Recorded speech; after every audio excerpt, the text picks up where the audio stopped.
नमस्कार विद्यार्थी मित्र. आजच्या तासाला आपण 14वा पाठ या ठिकाणी पाहणार आहोत. चतुर्दशः पाठः प्रतिपदम संस्कृतम. पावलो पावली संस्कृत. प्रतिपदम या शब्दामध्ये समासाचं रूप जर आपण पाहिलं तर काय येतं? पदे पदे असा अव्ययभाव समास होतो. आता पावलो पावली संस्कृत म्हणजे काय? संस्कृत ही आपली सर्वात प्राचीन भाषा आहे. सर्व भारतीय भाषांची जननी आपण या ठिकाणी म्हणतो. संस्कृतमध्ये जे काही ज्ञान भांडार आहे ते ज्ञान भांडार प्राचीन जरी असलं तरी आजही त्याचा मोठ्या प्रमाणात उपयोग होतो. आणि त्याचबरोबर संस्कृत अध्ययनाने आपल्याला कोणकोणते फायदे होतात, खरोखरच आपली त्याच्यावर उपजीविका भागते का, संस्कृतचं आपण अध्ययन का करावं, अध्ययन केले तर त्याचे फायदे काय काय होतात, असे अनेक प्रश्न आपल्या मनामध्ये या ठिकाणी निर्माण होतात. त्या सर्व प्रश्नांची उत्तरे या प्रस्तुत पाठामध्ये या ठिकाणी देण्यात आलेली आहेत. चला तर मग हा पाठ आपण पाहूयात. संस्कृत भाषा भारतस्य ज्ञानभाषा वर्तते. संस्कृत ही भारताची ज्ञानभाषा आहे. संस्कृते हे विद्यमानं ज्ञानं कालातीतं अद्यापि सुसंगतं च. संस्कृतमध्ये विद्यमान असलेलं ज्ञान कालातीत आहे पण आजही सुसंगत आहे. किमर्थम संस्कृतम? का संस्कृत अभ्यासायचं? कह लाभ संस्कृत पठनेन मम? संस्कृत वाचलं किंवा शिकलं तर मला कोणते फायदे होतील? विद्यालयोत्तरम अपि अस्ति वा संस्कृत अध्ययनस्य अवसर? विद्यालयीन शिक्षण संपल्यानंतर संस्कृत अध्ययनाच्या संधी आहेत का? अपि संस्कृत अध्ययनेन अहम वृत्तीम लभेय? काय संस्कृतचं अध्ययन केल्यानंतर मला उपजीविका मिळेल? इति बहवः प्रश्नाः छात्रजीवने अस्मान् संत्रासयन्ति. असे पुष्कळ प्रश्न विद्यार्थी जीवनात आपणाला सतावतात.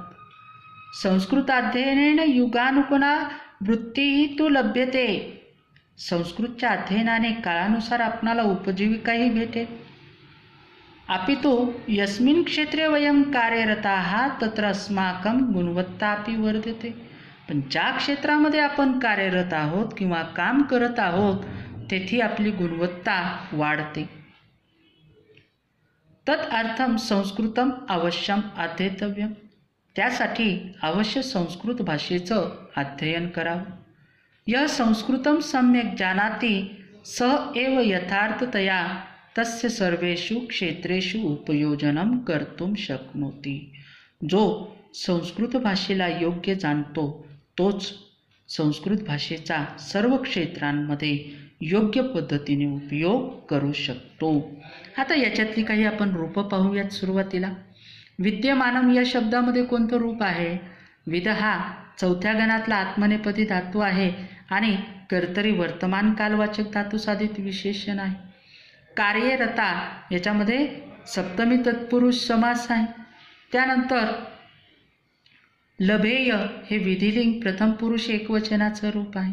अध्येतव्यम मध्ये आधी अधिक ई कर्मणी विद्यर्थ धातुसाधित विशेषण इथं वापरलेला आहे. शक्नोती याच्यामध्ये शक हा पाचव्या गणातला धातू आहे आणि प्रथम पुरुष एकवचनाचं रूप आहे. युगानुकूला वृत्ती याच्यामध्ये काळानुसार उपजीविका असा शब्द या ठिकाणी वापरलेला आहे. आता प्रत्यक्ष आपण पाठाकडे या ठिकाणी वळूयात.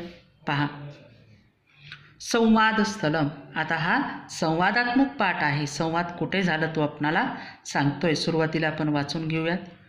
विमानतलस्य प्रतीक्षालय. केचन जनाः यात्रायाः आरंभार्थं प्रतीक्षन्ते. केचन सुखेन निद्रामग्नाः. केचन कॉफीपानस्य आनन्दम् अनुभवन्ति. तत्र एका महोदया प्राप्नोति. सा उपविश्य किमपि पुस्तकं पठितुं प्रारभते. पुस्तकस्य मुखपृष्ठे संस्कृतसूक्तिसंग्रह इति शीर्षकं वर्तते. तत् दृष्ट्वा समीपस्थ कोऽपि महाजनः तया सह वक्तुं प्रारभते. महोदय, अपि भवती संस्कृतं पाठयति? महोदया, सस्मितं न खलु. पहा, संवाद स्थळ म्हणजे संवादाचं स्थळ. प्रतीक्षालय म्हणजे प्रतीक्षा करण्याचं ठिकाण. विमानतळ म्हणजे विमानतळावरील थांबण्याचं ठिकाण. प्रतीक्षायै आलय चतुर्थी तत्पुरुष समास होतो.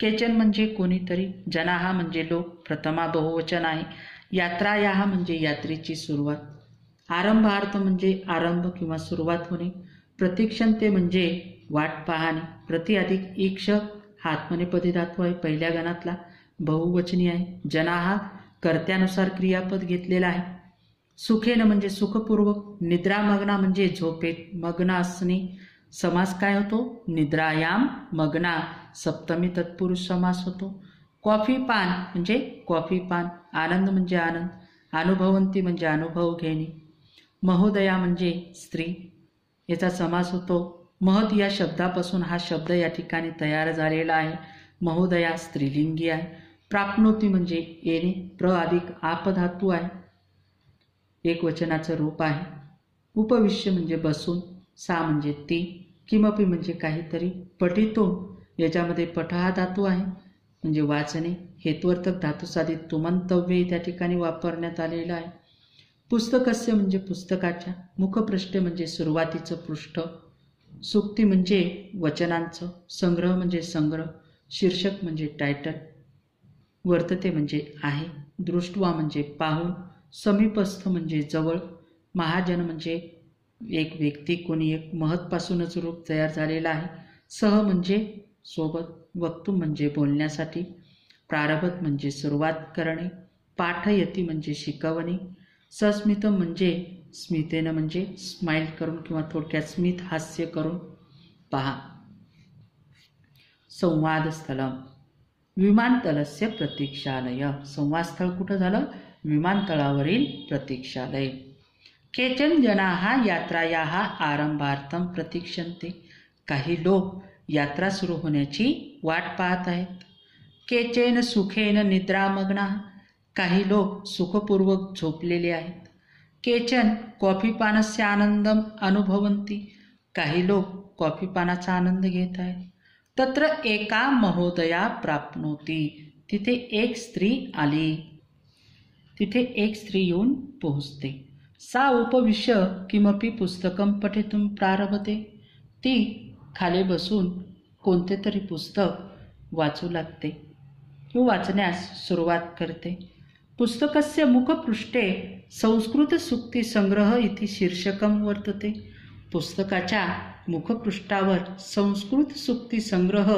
असे शीर्षक आहे, तद्दृष्ट्वा समीपस्थ कोपी महाजनः तया सह वक्तुं प्रारभते, ते पाहून जवळच बसलेला कोणी एक सद्गृहस्थ त्या बाईबरोबर बोलू लागतो, काय बोलतो पहा, महोदय आपि भवती संस्कृतं पाठयति, आपण संस्कृत शिकवण्याचे काम करतात का, महोदया सस्मितम न खलु, किंचित हसून, छे हो किंवा नाही, प्रारभते म्हणजे धातू कोणता आहे पहा, प्र अधिक आ अधिक रभ हा आत्मनेपदी धातू आहे, प्रथम पुरुष एकवचनाचं रूप वापरलेलं आहे, कोपी याच्यामध्ये संधीमध्ये काय होते, कह अधिक अपि अशी संधी होते, दृष्टवामध्ये द्वांतव्य आहे, समीपस्थ याच्यामध्ये समास काय होतो, समीपे तिष्ठती इति उपपद तत्पुरुष समास होतो, आणि महोदयाचा समास काय होतो, महान उदय यस्य सह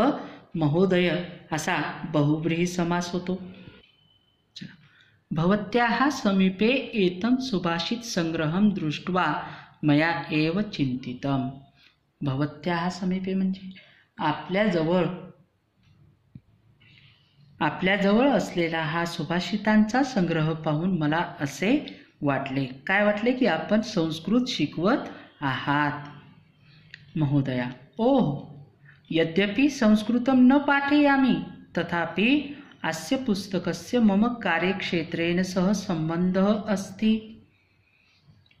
ते होय, जरी मी संस्कृत शिकवत नसले तरी या पुस्तकाचा माझ्या कार्यक्षेत्राशी संबंध आहे, महोदय एवं कस्मिन् क्षेत्रे कार्यरता भवती, असं आपण कोणत्या क्षेत्रात कार्यरत आहात, महोदया अहम व्यवस्थापनशास्त्र प्रशिक्षिका रूपेण कार्यं करोमि, मी व्यवस्थापनशास्त्राची प्रशिक्षिका म्हणून कार्य करते, मया अवगतम यत् रामायण महाभारत, किरातार्जुनीयम, रघुवंश इत्यादिषु बहवः श्लोकाः सन्ति। येषु व्यवस्थापनशास्त्रस्य मूलतत्त्वानि दृष्टान्तसहितानि निर्दिष्टानि। मला असे लक्षात आले की रामायण, महाभारत, किरातार्जुनीयम, रघुवंश इत्यादी संस्कृत ग्रंथामध्ये असे पुष्कळ श्लोक आहेत की ज्यात व्यवस्थापनशास्त्राची मूलतत्वे उदाहरणासह दाखवलेली आहेत. अनेन काव्यमाध्यमेन विषयप्रवेशः सुगमः भवति. या काव्यातील श्लोकांच्या माध्यमातून विषय प्रवेश करण्यास सुकर होते. एषा पद्धती मया स्वीकृता जनैः अपि अभिमता. ही पद्धती मी स्वीकारली आणि लोकांना सुद्धा ती पसंत पडली किंवा आवडली.